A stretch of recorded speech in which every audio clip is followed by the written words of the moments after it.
رات کی ہوا میں ہلکی سی ٹھنڈک گلی ہوئی تھی۔ شہر سے کچھ دور ہائی وے کے کنارے ایک پرانا سا چائے کا ڈھابا تھا۔ اس ڈھابے پر اکثر ڈرائیور، مسافر اور آس پاس کے دیہات کے لوگ جمع ہوتے، گپ شپ کرتے، چائے پیتے اور قصے سناتے۔ مگر آج کی رات کچھ الگ تھی۔ ڈھابے کے ایک کونے میں 3 بوڑھے بزرگ اکٹھے بیٹھے تھے۔ ڈھابے کی زرد بتی ان کے چہروں پر پرچھائیاں بکھیر رہی تھی، جیسے وقت نے ان کے چہروں پر نہ جانے کتنے راز کھود دیے ہوں۔ ڈھابے والا لڑکا عارف چائے کے تھرماس سے 3 پیالوں میں چائے ان کے سامنے رکھ کر خاموشی سے دور بیٹھ گیا۔ اس کی نگاہیں کچھ تجسس کے ساتھ ان تینوں پر جمی ہوئی تھیں۔ شاید اسے بھی معلوم تھا کہ یہ لوگ جب اکٹھے ہوتے ہیں تو کچھ نہ کچھ پراسرار کہانیاں سناتے ہیں۔ وہ تینوں بزرگ تھے، چاچا رحمت علی، خواجہ فیروز اور ماسٹر نعیم۔ چائے کے گھونٹ کے ساتھ رحمت علی بولا، آج کوئی الگ قصہ سنائیں، ایسا جو تم لوگوں نے کبھی نہ سنا ہو۔ خواجہ فیروز کے چہرے پر ہلکی سی ہنسی آئی۔ تمہارے پاس اب بھی کچھ باقی ہے اتنی عمر میں؟ رحمت علی نے آنکھیں تنگ کی۔ واقعہ میرے ساتھ نہیں ہوا، مگر میرے ایک دوست کی زندگی برباد کر گیا۔ کہانی کا نام ہے مسجد چوک والا پیلا رنگ۔ یہ کہتے ہی ماسٹر نعیم کے ہاتھ میں پکڑا چائے کا پیالہ معمولی سا کانپا۔ فیروز کی بھویں اٹھ گئیں۔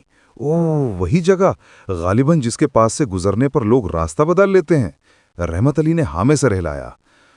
ہاں وہی، لیکن تم دونوں اس کی حقیقت نہیں جانتے۔ ڈھابے میں بیٹھے چند اور لوگ بھی دھیرے دھیرے اس طرف متوجہ ہونے لگے۔ دور سے ٹرکوں اور موٹر سائیکلوں کی آوازیں آ رہی تھیں، مگر اس کونے میں سناٹا جیسے جم گیا تھا۔ چائے کی بھاپ درمیان میں دھند کی طرح تیر رہی تھی۔ رحمت علی نے اپنی داستان شروع کی۔ تقریباً 50 سال پہلے کی بات ہے۔ ہمارے گاؤں کے مرکز میں ایک چوک تھا۔ اس کے کنارے ایک چھوٹی مسجد تھی۔ مسجد کے ساتھ ایک خالی سا مکان تھا۔ اس مکان کی دیوار ہمیشہ پیلے رنگ سے رنگی ہوئی رہتی تھی۔ رنگ اتنا پھیکا مگر بھڑکیلا کہ بسیدہ ہونے کے باوجود آنکھوں میں چبھتا تھا۔ لوگ کہتے تھے کہ اس مکان کو ہر بار کوئی نیا رنگ دیا جائے تو وہ ایک رات بعد خود بخود پھر پیلا ہو جاتا ہے۔ کوئی اس راز کو نہیں جانتا تھا۔ اس مکان میں اس وقت کوئی نہیں رہتا تھا، صرف کبھی کبھار راتوں میں وہاں سے ہلکی سی اذان جیسی آواز سنائی دیتی تھی۔ اذان مگر مسجد کی طرف سے نہیں، بلکہ اس مکان کی طرف سے آتی تھی۔ گاؤں کے لوگ اس جگہ سے ڈرتے تھے، مگر میرے دوست عمران کا خیال تھا کہ یہ سب وہم ہے۔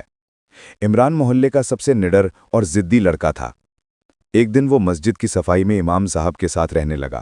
چونکہ مسجد چوک پر اکثر لوگ آسمانی آوازیں سننے کا دعویٰ کرتے، عمران چاہتا تھا کہ یہ راز کھل جائے۔ ایک رات عمران نے مسجد کے اندر رہ کر نگرانی کرنے کی ٹھان لی۔ وہ چھپ کر بیٹھ گیا۔ مسجد مکمل طور پر خالی تھی۔ رات کا پچھلا پہر ہو چکا تھا۔ اچانک باہر سے آذان کی آواز آئی۔ آواز کسی بوڑھے کی تھی، مگر مسجد سے نہیں، بالکل اسی پیلے مکان کی طرف سے۔ عمران نے اپنے کانوں کو کھولا، آواز اور واضح ہوتی چلی گئی، مگر عجیب بات یہ تھی کہ اس آذان میں کوئی الفاظ درست نہیں تھے، ایسے جیسے کوئی آذان کے الفاظ کو بگاڑ رہا ہو، کھینچ رہا ہو۔ را اور کہیں کہیں کوئی لفظ بالکل غیر زبان کی طرح لگتا تھا۔ آواز کے آخر میں عجیب سی چیخ شامل ہوتی تھی۔ اس چیخ میں کوئی درد نہیں تھا، بس ایسی جیسے کوئی قہقہا اور چیخ دونوں کو ملا دے۔ اور پھر وہ آواز اچانک بند ہو گئی۔ اگلی صبح عمران نے یہ بات امام صاحب کو بتائی۔ امام صاحب کا چہرہ سخت ہو گیا۔ امام صاحب نے کہا، اس طرف نہ جانا، کوئی بھی آواز ہو کوئی جواب نہ دینا۔ اس مقام پر کچھ سال پہلے ایک شخص اذان دیتا تھا۔ لوگ کہتے ہیں وہ زندگی میں سخت گناہوں میں مبتلا تھا اور مرنے کے بعد بھی شاید اس کی آواز بھٹک رہی ہے۔ لیکن عمران باز نہیں آیا۔ اگلی رات اس نے اس مکان کے دروازے تک جانے کا فیصلہ کیا۔ رحمت علی نے گہرا سانس لیا۔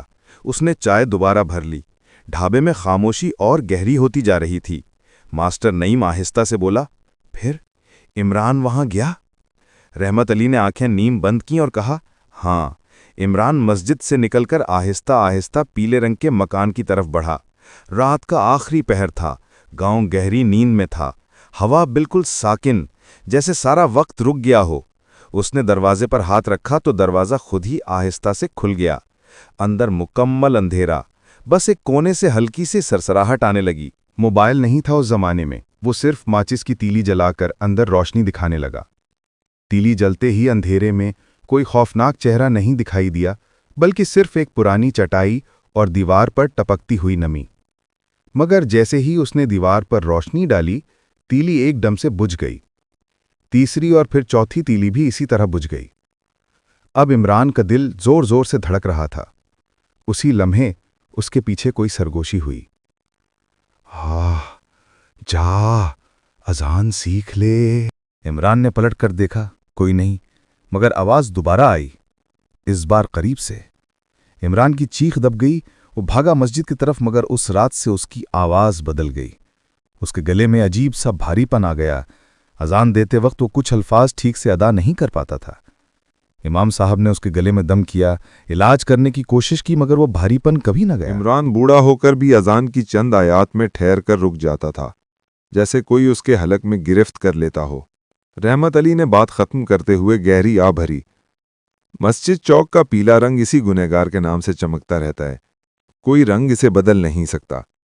یہ شاید اس کی سزا ہے یا شاید اس کی چیخ۔ عمران آج بھی زندہ ہے، مگر اذان مکمل پڑھ نہیں پاتا۔ ہر بار وہیں اس کی آواز رک جاتی ہے، اس لیے امام صاحب عمران کو اب اذان نہیں دینے دیتے، کیونکہ اس کے تلفظ ٹھیک نہیں۔ خواجہ فیروز نے نگاہیں جھکا دیں۔ ماسٹر نعیم نے چائے ختم کی اور کپ کو آہستہ سا رکھا۔ کچھ چیزیں مرنے کے بعد بھی ادھوری رہ جاتی ہیں، اور اللہ کچھ لوگوں کو موت کے بعد بھی سزا دیتا رہتا ہے۔ ڈھابے میں موجود سب لوگ خاموش تھے۔ دور سے مغرب کی اذان شروع ہو رہی تھی، بہت صاف، مگر ڈھابے پر موجود ہر شخص کے کانوں میں شاید ایک اور آواز گونج رہی تھی، ادھوری اذان کی آواز، اور کوئی بھی اس چوک کی طرف جانے کی ہمت نہ کر سکا۔ دوستو، ایسی مزید کہانیوں کے لیے جنات کی داستان کو سبسکرائب ضرور کریں۔ شکریہ۔